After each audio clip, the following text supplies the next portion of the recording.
Well, it is 2021, and as much as all of us people thought that 2020 would be the last year of bad news, 2021 again continues that trend of bad and terrible news. Where this year we are now in the middle of the year and we have another set of bad news where Ford is leaving India after 26 years of being in this country and providing us with some really iconic models, all the way from the Ford Icon to the Ford Fiesta to the Ford Endeavor, the Figo, and so many other amazing cars. Not to forget the Ford Mondeo as well, which was one of my favorite cars back in the day. When it had come to India, it looked so futuristic, it looked so good, and it had a great powerful engine. So Ford has been one of those car companies that has given the Indian automotive enthusiasts an option to go for something which is slightly more enthusiastic, a car that has a better handling, a better ride, better suspension setup than the regular Maruti and Hyundai cars,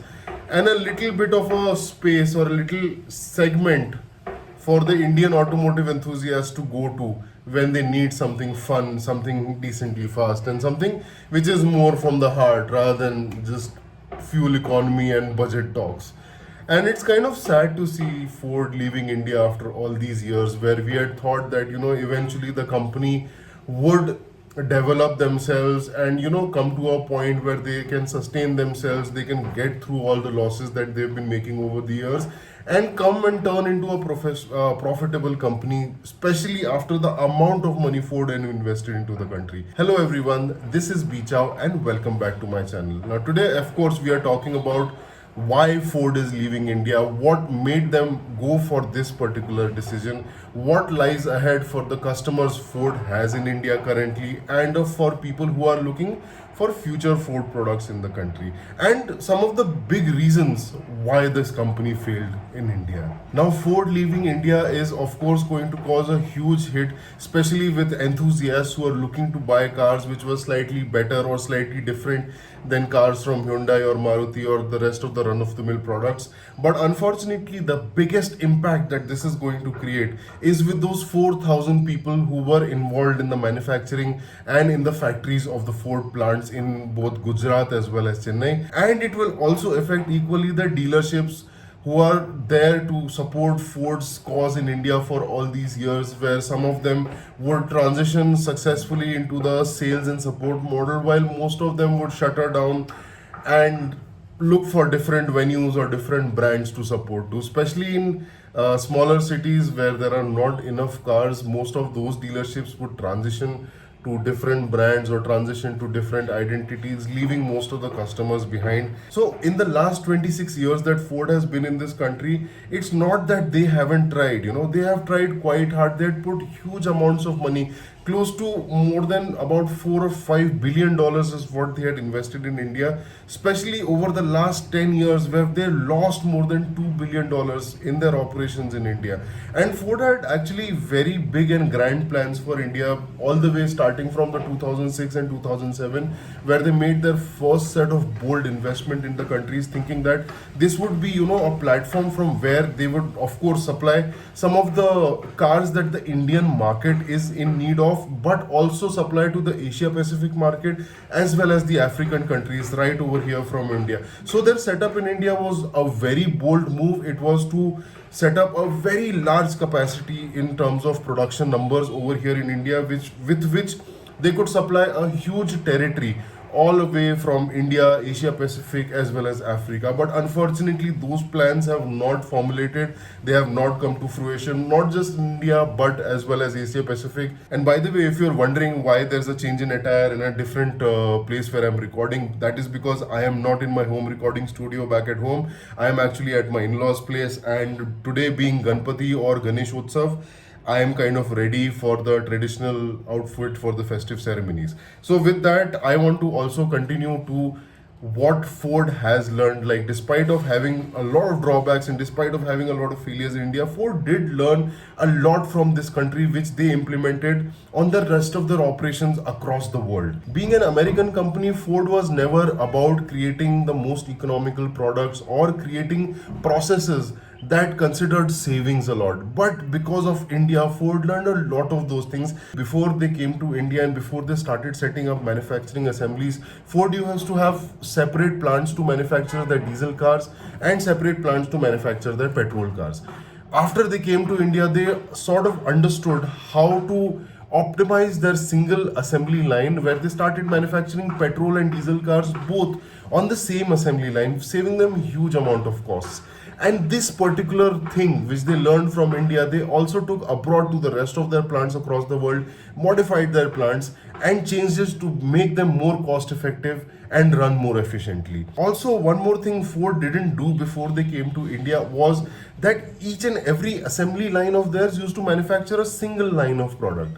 Once they came to India, they kind of learned how to be more effective, they learned how to be more efficient. And with that learning, what they did is they understood and they learned how to manufacture multiple different products on the same assembly line. So the same assembly line not only started manufacturing petrol and diesel cars, but they also started manufacturing other products as well on the same assembly line, saving them huge amount of cost and bringing their factories and their plants to a better efficiency level. This is something that they learned again from India and implemented across their plants in the US and other countries across the world. They also learned something called as the kitting process, and what this is basically where the robots that are there on the assembly line kind of understand each and every individual component that goes into a car, and they segregate the components accordingly so that the parts don't get mixed up. And let's say for example, a part which is supposed to be going in the Indian market of the Ford Figo doesn't go in the export market of the Ford Figo, because obviously different countries have different specifications for parts.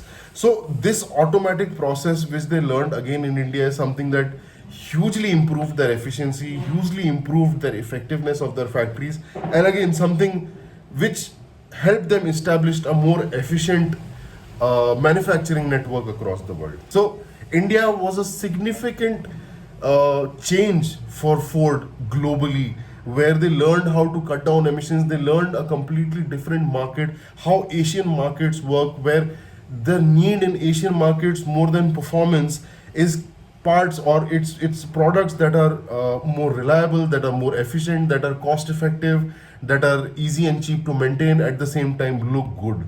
So it was a complete change of thinking in what Ford used to know back when they were servicing, or when they were serving the developed markets of Europe, of North and South America, and when they came to Asia and specifically India. So in a lot of ways, India taught Ford how to manufacture the best quality product that has the highest fuel efficiency at the lowest cost price. But unfortunately, even after that learning that they took from India, they were not able to sort of implement it successfully in the country and their products specific to India. And unfortunately, that is what led to their demise in the country, where today we are at that situation where after all these years, the company is leaving India. So what was the reason why Ford failed in India? And here, one more thing I want you to note is that if you go by recent trends over the last 4 or 5 years, you would notice that most of the car companies that left India, or most of the automotive companies that left India, be it Harley Davidson, be it Chevrolet, and now Ford, all of them have been American.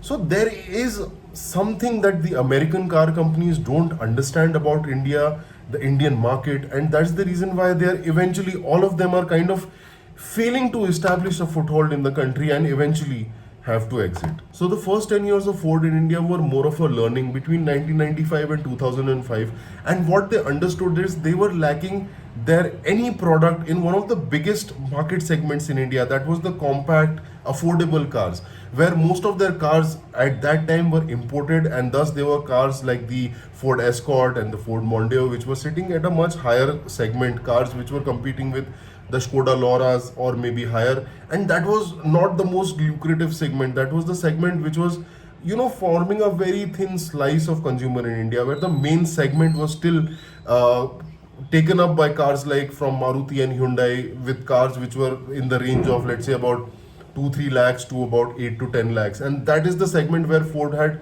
zero products back then. So after their first decade in India, the first thing that they realized is they had to get a car which was going to be in that particular segment. And that's when they spent huge amounts of money to develop the Ford Figo, and after that develop the Ford EcoSport or the EcoSport. Now initially when these two cars launched, Ford had incredible success with them, where the Ford Figo was an instant hit, the Ford EcoSport was an instant hit as well, all the way till this day, where today also one of the highest selling Ford cars even after all these years is still the Ford EcoSport. So initially they had huge success and great success with their cars. But what went wrong? Well, the thing is that Ford, after their initial success with these two cars, didn't do much, and they thought they went a little lazy, or maybe they didn't want to invest more money of their already huge amounts of money that they had invested to invest in new lines of cars and new differentiating products, like how Maruti has, where they have products which are in a difference of 20-30,000 rupees, where Hyundai has one car which has more than 15-12 variants. And Ford kind of sort of did not capitalize on that opportunity of expanding that very effective product range of theirs with the Ford Figo and EcoSport or EcoSport into a larger range of products. And unfortunately, because of that, what happened is the market got saturated with those cars, where there were only a certain limited number of people who wanted to buy a Figo, or there were a certain limited number of people who wanted to buy the EcoSport. And with more competition increasing in those segments with Hyundai, Tata, Mahindra, all these guys, Maruti, bringing in more and more cars, more and more options. People had more options and more things to look at. And because of that, what happened is Ford products reached a stagnation point where after a certain number of units being sold, they couldn't increase their sales even further, despite of facelifting their cars and despite of sort of upgrading their car products, because people don't want a single car. That's what Ford kind of missed out on. Indians want variety at the same price.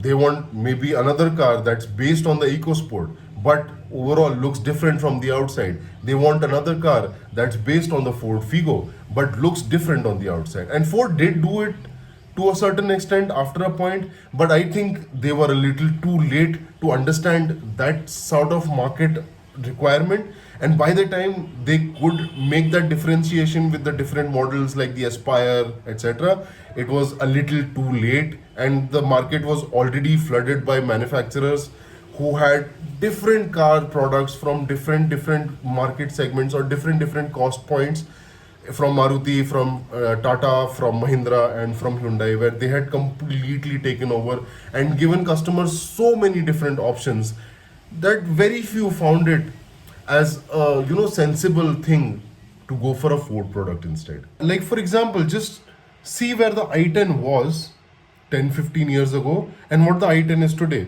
Look at the i20. The i20 looks like a completely different car. It looks so sharp. It looks, I mean, there is no denying, let it be a Hyundai, but it is a good looking car. Similarly, Maruti upgraded their cars. They got lots of new models.